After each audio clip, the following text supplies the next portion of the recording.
Hello student, आज के इस वीडियो में हम लोग कवित्री ललित की जो रचना है वाक, इसके आगे के भाग को पढ़ेंगे। कक्षा 9 के क्षितिज के सेकंड चैप्टर काव्य का ये सेकंड चैप्टर है। पीछे के वीडियो में हम लोग जो है इस कवित्री के जीवन परिचय से परिचित हो चुके हैं और इसमें हम लोग इनकी जो रचना है वाक, तो पहले और दूसरे वाक की व्याख्या को हम लोग पढ़ चुके हैं। तो आगे आइए इसमें देखते हैं। तीसरे में देखिए, इसमें कवित्री जो तीसरा हमको पढ़ना है,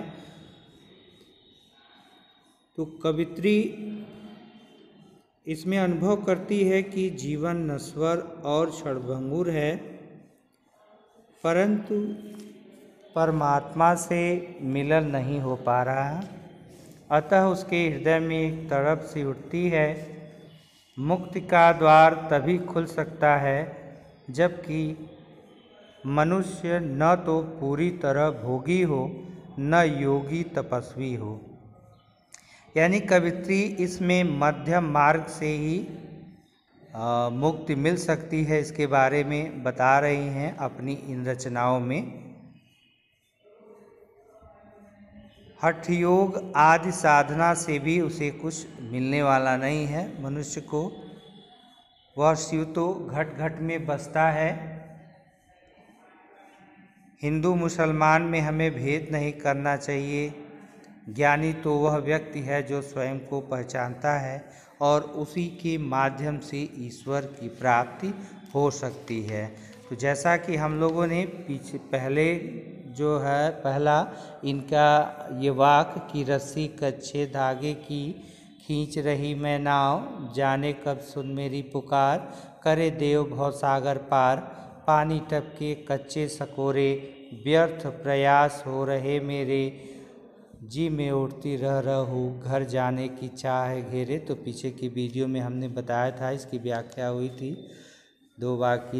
देखिए, इसमें पहले वाले में इनके कहने का आशय ये है कि कच्चे धागे से बनी रस्सी पर पानी की एक एक बूंद नित्य गिर रही है, अर्थात समय बीतता जा रहा है, मृत्यु समीप आती जा रही है और प्रभु मिलन के जो सारे प्रयास हैं वो व्यर्थ हो रहे हैं।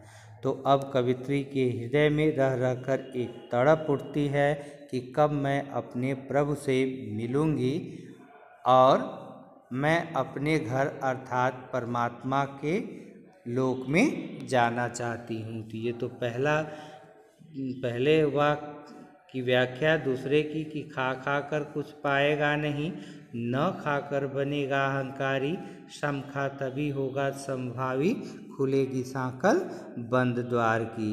देखिए, इसमें कवित्री का ये कहना है कि सांसारिक भोग विलास करने से कुछ प्राप्त होने वाला नहीं है।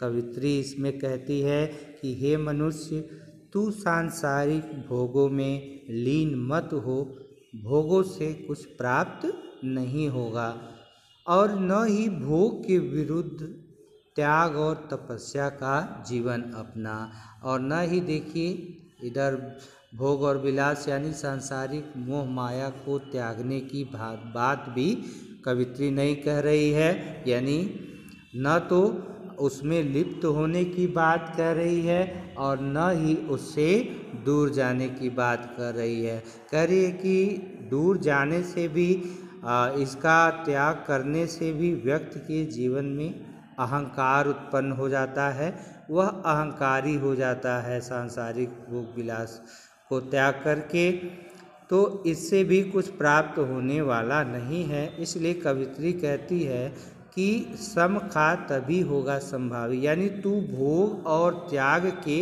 मध्य जी, सम खा यानी समान अवस्था में जीवन व्यतीत कर और तभी होगा समभावी, और इंद्रियों पर उचित संयम रख, तभी तू सुख दुख और भोग त्याग के बीच समान भाव से रहना सीखेगा। इसी सममनोदशा में यानी इसी समान अवस्था की स्थिति में रह करके ईश्वर की प्राप्ति हो सकती है और ईश्वर प्राप्ति के बंद द्वार खुल सकते हैं और प्रभु से मिलन हो सकता है। तो अब आइए हम तीसरे को देखते हैं। ये तो 2 की व्याख्या पीछे के वीडियो में भी हो चुकी है। तो आगे आइए देखते हैं इसमें। तीसरे में कह रहे कि आई सीधी राह से गई न सीधी राह, सुसुम सेतु पर खड़ी थी बीत गया दिन आह, जेब टटोली कौड़ी न पाई मांझी को दूं क्या उतराई। अब देखिए इस पे करें कि आई सीधी राह से गई न सीधी राह। इसमें कवित्री का कहने का क्या आशय है? इसमें कवित्री के कहने का ये आशय है कि हमारा जन्म तो हुआ था, ईश्वर ने हमें संसार में भेजा था, जन्म दिया था कि हम अच्छे कर्म करें, सभी लोगों के साथ अच्छा व्यवहार करें, हमारे अच्छे कर्म हों। पर गई न सीधी राह, परंतु मैं उस ईश्वर के बताए रास्ते पर नहीं चली, मैं उल्टी रास्ते पर चल पड़ी। सुसुम सेतु पर खड़ी थी बीत गया दिन आह। यहाँ देखिए सुसुम सेतु, सेतु का अर्थ जो है वो पुल होता है, बीच में होता है, तो सेतु पर खड़ी रह गई। यहाँ सुसुम सेतु की बात की गई है, तो हम लोग चर्चा कर लें। सुसुम, देखिए सुसुम ये सुषुम्ना नाड़ी की बात की गई है। यह नाड़ी मनुष्य के शरीर में ईड़ा और पिंगला 2 नाड़ियों के मध्य में यह नाड़ी है। ऐसा माना जाता है कि सुषुम्ना नाड़ी को ही साधक जो है साधने का प्रयास करते हैं, यानी जीवन भर जो है सुषुम्ना नाड़ी को साधने के प्रयास में यह कवित्री पड़ी रही। और बीत गया दिन आह, बीत गया दिन आह यानी पूरा दिन बीत गया। तो यहाँ पूरा दिन का आशय जो है वह उसके पूरे जीवन से है। और जेब टटोली कौड़ी न पाई मांझी को दूं क्या उतराई। अब सारा जीवन तो बीत गया, अब उसे दुख है कि अंत में जब उसने अपनी जेब टटोली, जेब टटोली यानी स्वयं का जो, जब उसने आत्म आलोचन किया, स्वयं को देखा कि हमने जीवन भर क्या किया, किन रास्तों पर चला, किस प्रकार से ईश्वर को पाने की प्रयास की, तो उन सब सारी चीज़ों को देखने के बाद उसके पास कुछ नहीं रहता है। किस रूप में? अच्छे कर्मों के रूप में उसके पास कोई कर्म नहीं होता। वही वो करे कि जेब टटोली कौड़ी न पाई मांझी को दूं क्या उतराई। यहाँ मांझी का अर्थ जो है वह ईश्वर से है, जो सांसारिक मोह माया से मुक्ति दिलाता है, इस भवसागर से पार उतारता है, उसको यहाँ पर मांझी कहा जा रहा है। जैसे मांझी जो है नदी से जो है एक किनारे पर ले जाता है, वैसे ही इस भवसागर से जो है ईश्वर मुक्ति दिलाते हैं, पार ले जाते हैं। और उसके बदले में कह रहे कि दूं क्या उतराई, यानी अब ईश्वर को उतराई क्या दूं। जो ईश्वर ने भवसागर से पार उतारा है, तो उस ईश्वर को उतराई के रूप में मैं क्या दूं। यानी कहने का आशय ये है कि कवित्री के पास ईश्वर को देने के लिए अच्छे कर्मों के रूप में कुछ नहीं है। तो देख लें इसका ऐसा एक बार फिर। कवित्री कहती हैं, मैं आई तो सीधी राह पर किंतु चल पड़ी उल्टी राह पर। कह रही है ना कि आई सीधी राह से गई न सीधी राह।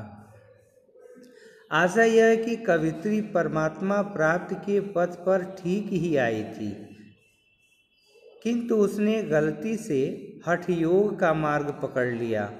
वह जीवन भर सुषुम्ना नाड़ी को साधने का प्रयास करती रही, कुंडलिनी जागरण में लगी रही, इसी में सारा जीवन बीत गया।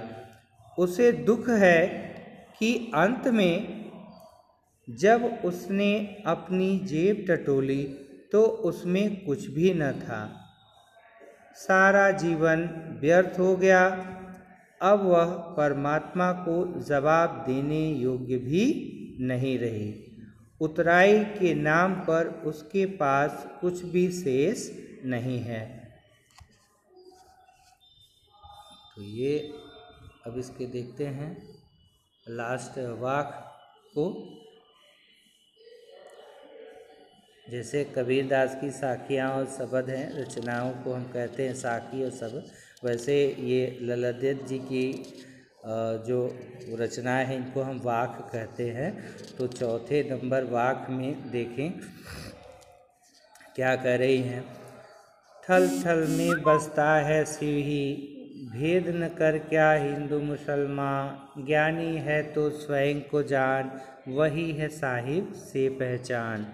देखिए थल थल में बसता है शिव ही। देखिए थल का अर्थ है स्थान, स्थान यानी जगह जगह। शिव, शिव का अर्थ है भगवान था। शिव का अर्थ होता है कल्याणकारी, और कल्याणकारी कौन होता है? वह ईश्वर होता है, और ईश्वर जो है वह सब जगह विद्यमान है। तो कवित्री कहती है कि थल थल में बसता है शिव ही, कि परमात्मा तो कल्याणकारी है, वह हर जगह विद्यमान है, वह हर जगह निवास करता है। भेद न कर क्या हिंदू मुसलमान, इसलिए हिंदू हो या मुसलमान हो उसे अपनाने में किसी को भेदभाव नहीं करना चाहिए। भाई अगर सच में ज्ञानी है, संत है, तो उसको ज्ञान होना चाहिए कि ईश्वर जो है वह सर्वत्र निवास करता है, वह सर्वव्यापी है। तो इसीलिए कवित्री कहती कि थल थल में बसता है शिव ही, भेद न कर क्या हिंदू मुसलमान, कि भाई ईश्वर तो वो कल्याणकारी है, शिव जो है वो कल्याणकारी है, और कल्याणकर्ता कौन है? ईश्वर है। तो ईश्वर तो सब जगह निवास करता है, वह थल थल में बसता है।